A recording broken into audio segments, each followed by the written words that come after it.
আগামী 24 ঘন্টার মধ্যে প্রশাসনকে অবশ্যই অবশ্যই এই হামলাকারীকে গ্রেফতার করে জাতির সামনে উপস্থিত করতে হবে।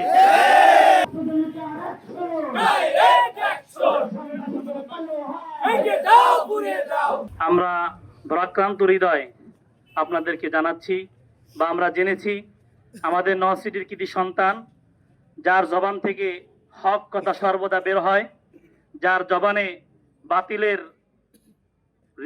বাতিলের ভিত কাঁপিয়ে দেয় যার জবান, সেই ওসমান হাদি ভাইকে হত্যার উদ্দেশ্যে সন্ত্রাসী কর্তৃক যেই হামলা করেছে, সেই হামলার আমরা নলসিটিবাসী তীব্র নিন্দা এবং প্রতিবাদ জানাচ্ছি। আমরা একটা কথা স্পষ্টভাবে বলে দিতে চাই, আমরা মিছিল একটি স্লোগান দিয়েছি, এক হাদি হাসপাতালে লক্ষ হাদি রাজপথে।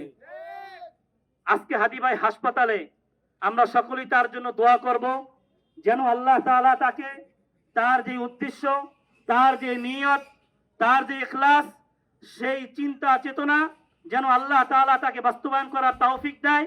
এজন্য আমরা সবাই কায় মনোবাক্যে আল্লাহর কাছে দোয়া করব, আল্লাহ তাআলা যেন আমাদের হাদি ভাইকে আমাদের মাঝে আবার ফিরিয়ে দেন, আল্লাহ তাআলা যেন তার হায়াতকে বৃদ্ধি করে দেন। পাশাপাশি স্পষ্টভাবে জানিয়ে দিতে চাই, আমরা হাদি ভাই আজকে গুলিবিদ্ধ হয়েছে। হয়তো শত্রুরা মনে করেছেন যে এক হাদির মুখ বন্ধ করলে সকলেই মনে হয় নিস্তব্ধ হয়ে যাবে। আমি আপনাদের কাছে প্রশ্ন রাখতে চাই, আজকে হাদি ভাইয়ের যদি কিছু হয়েও যায়, আল্লাহ না করুক, আমাদের জবান কি চুপ হয়ে যাবে? আমাদের প্রতিবাদ কি চুপ হয়ে যাবে? আমাদের প্রতিবাদ চুপ হবে না, আমাদের জবান চুপ হবে না।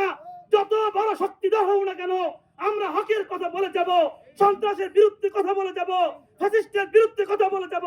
আমাদেরকে কেউ জানিয়ে পারবে না। কয়জন হাদির মুখ বন্ধ করবেন তোমরা? ইন্ডিয়া বসে, বাংলাদেশে বসে কয় লক্ষ হাদির মুখ বন্ধ করবে? পারবে না, পারবে না। এ বাংলার জনতা জেগেছে, এ বাংলার জনতা এক হাদি চলে যাবে, লক্ষ লক্ষ হাদি দাঁড়িয়ে যাবে বাংলার জমিনে। আমাদের স্পষ্ট ঘোষণা, আগামী 24 ঘন্টার মধ্যে প্রশাসনকে অবশ্যই অবশ্যই এই হামলাকারীকে গ্রেফতার করে জাতির সামনে উপস্থিত করতে হবে।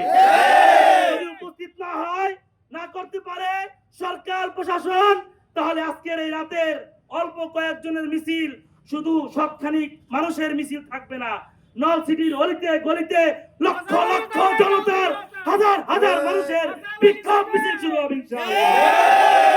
সাথে সাথে প্রশাসনের প্রতি আমাদের আহ্বান থাকবে, হাদির উপরে হামলাকারী এই সন্ত্রাসীদেরকে এবং যাদের মদদে, যাদের নির্দেশে হাদির উপরে হামলা চালানো হয়েছে, অবশ্যই তাদেরকে আইনের আওতায় এনে দৃষ্টান্তমূলক শাস্তির ব্যবস্থা করতে হবে। না হয় এদেশের তৌহিদি জনতা, শান্তিপ্রিয় জনতা রাস্তায় নেমে আসতে বাধ্য হবে। আজকে এই ওসমান হাদির কণ্ঠকে যেই সন্ত্রাসীরা থামিয়ে দিতে চায়, বুঝতে হবে ইনসাফের বাংলাদেশকে তারা থামাতে চায়। ইনসাফের বাংলাদেশ থামানো মানে বিশ্বের দরবারে আমাদেরকে আবার ওই তাবেদার জাতি হিসেবে উপস্থাপন করা। আমরা সেটা চাই না।